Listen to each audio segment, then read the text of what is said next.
Nou, Monique. Ja. Wat zie je er prachtig uit. De wilde beesten. Kom uit je zwembad. rest op bouwen. En nou ja, qua beweging zijn we ook een beetje beweging. Welkom beste kijkers van Omroep ZVL bij een nieuwe aflevering van Aan Tafel. We zitten bij Café Lazarus en bij mij aan tafel 2 gasten. Zouden jullie jezelf even kort kunnen voorstellen voor onze kijkers? Ja, ik ben Patrick van Antwerpen. Ik woon in Kloosterzande en ik zit in de organisatie van de Highland Games Hulst.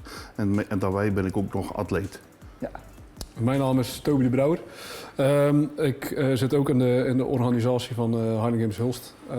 Ik ben geen atleet meer. Ik kom uit Kuitaart, als dat nog belangrijk is.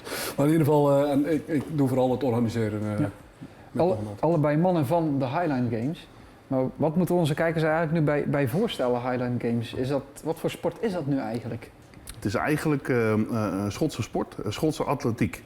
En daarbij is het van oudsher een krachtmeting tussen stammen. Wie er eigenlijk het sterkst is. Dus dan gaan ze boomstammen gooien, gewicht gooien, zo hoog mogelijk gooien. Heel veel krachtexplosies. Ja. En dan ben ik ook wel eens benieuwd, want jullie doen het zelf ook, of jullie hebben het zelf ook gedaan.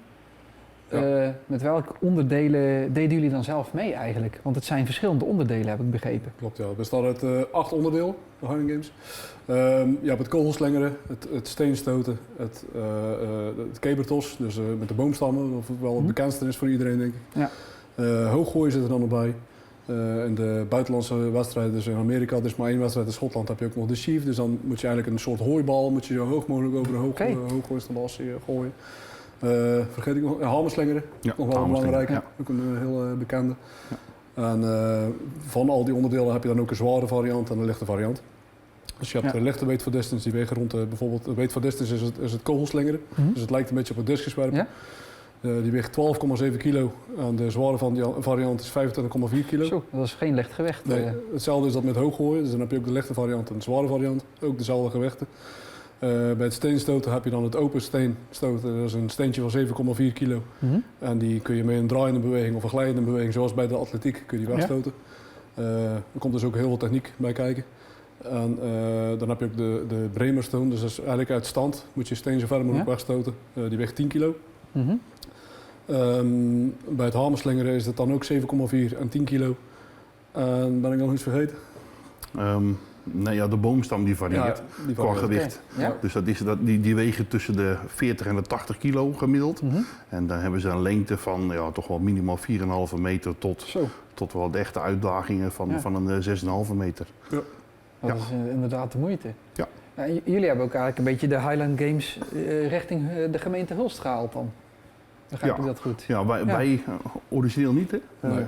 Het is, min of meer is voor ons zijn er al meerdere edities geweest en die zijn dan georganiseerd door Tommy de Bruin, ook een Hulstenaar.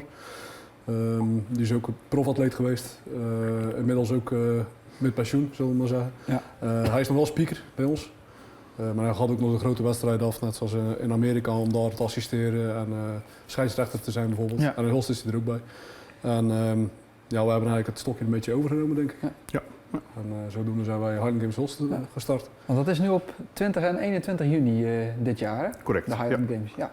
En is dat dan ook openlijk toegankelijk voor bezoekers? Stel, ik zou willen komen kijken of moet ik dan gelijk meedoen? Ja, het is vrij toegang voor iedereen. Ja, dus je betaalt geen entree. Kom je met de auto, dan betaal je wel een klein bedrag om de auto te kunnen parkeren. Maar met de fiets die kun je ook gewoon neerzetten. Ja, dat is ook een beetje sportief, hè? Ja, zeker. Ja, en waar is het dan in Hulst? Is het... Aan de Waterstraat 10. Dus Waterstraat 10, bijna Jade erin. Sorry, nee, dat is geen Waterstraat. Dat weekend is het eenrichtingsverkeer, dus we moeten langs de Grote Kreek. Ja. En dan op het paardensportterrein vindt nu al 9 jaar de wedstrijd plaats. En de bezoekers die kunnen dan komen kijken naar jullie die sporten, maar er is volgens mij ook van alles te doen op het terrein dan. Ja, zeker. We hebben toch wel een soort braderie erbij met wat kraampjes waar de spullen verkocht worden. Maar we hebben ook wat foodtrucks en verschillende andere versnaperingen die je daar kan krijgen. Ja, en ook voor kinderen gaat er wat zijn. We doen ook voor kinderen een Kinder Highland Games. Dus in een speelse variant. En we gaan een luchtkussen neerzetten.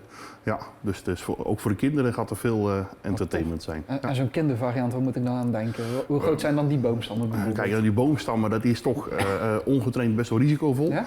Dus die gaan we er daar niet bij doen. Maar we hebben wel een groot leeg biervat die ze kunnen rollen zo snel mogelijk. We hebben een jute zak met een lichtgewicht erin die ze kunnen gooien.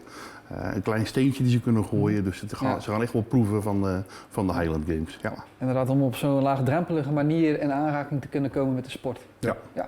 En stel ze zullen die volgende stap willen zetten, wat kunnen ze daar dan voor doen? Kunnen ze zich dan bij jullie melden voor trainingen bijvoorbeeld? Ja, de sprong tussen de Cats Games en om met ons mee te komen trainen, er zit nog wel een klein beetje leeftijdsverschil tussen, denk ik. Kijk, we doen voor die kinderen bijvoorbeeld ook gewoon het ouderwetse een beetje touw trekken, het zaklopen, allemaal zulke dingen. Ja. Gewoon voor de ambiance ook. Voor de ambiance het bezighouden. Ook zulke dingen zie je in Schotland terugkomen. Ja.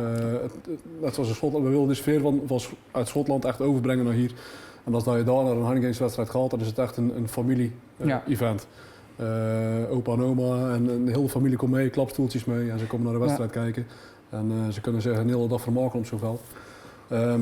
Daarnaast, kijk, als er iemand, om daarop terug te komen, echt geïnteresseerd is, dan kan hij altijd bij een van ons of een atleet die dag even aan de jas trekken.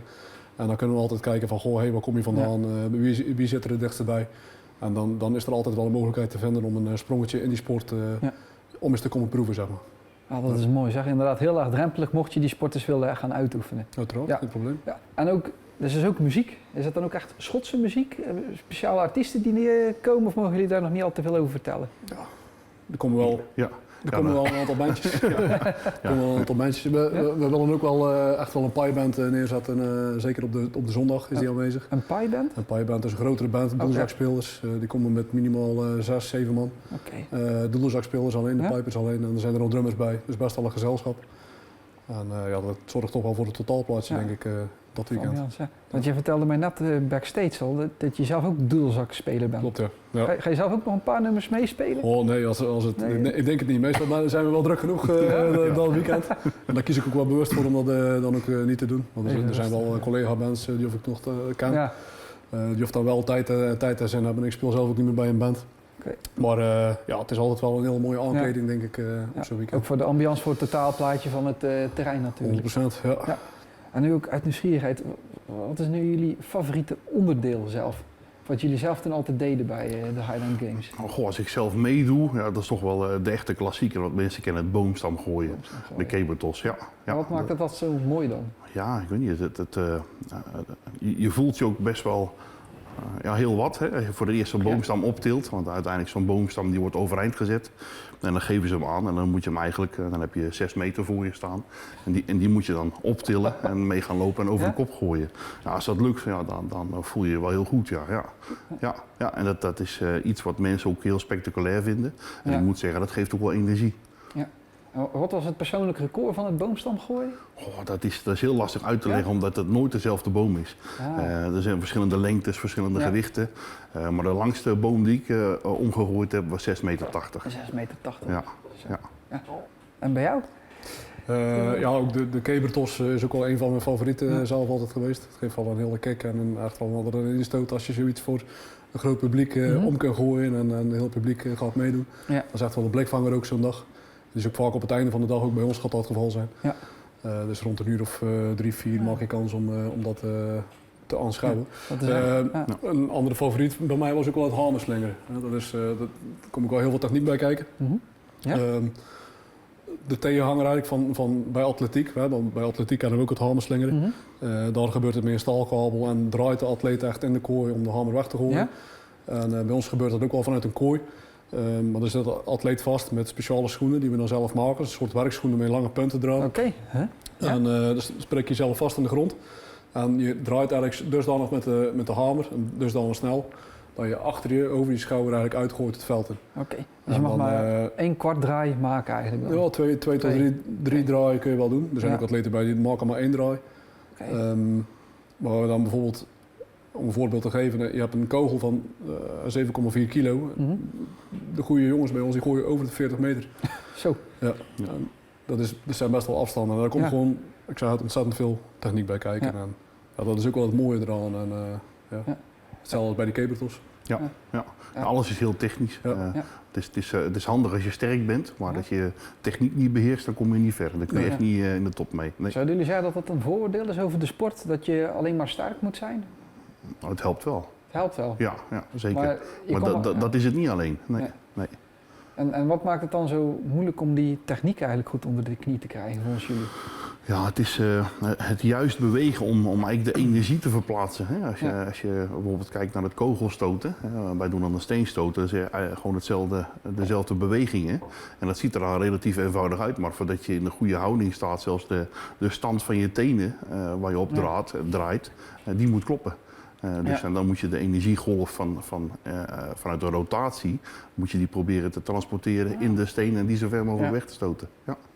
Ja, en dat is technisch heel moeilijk. Ja.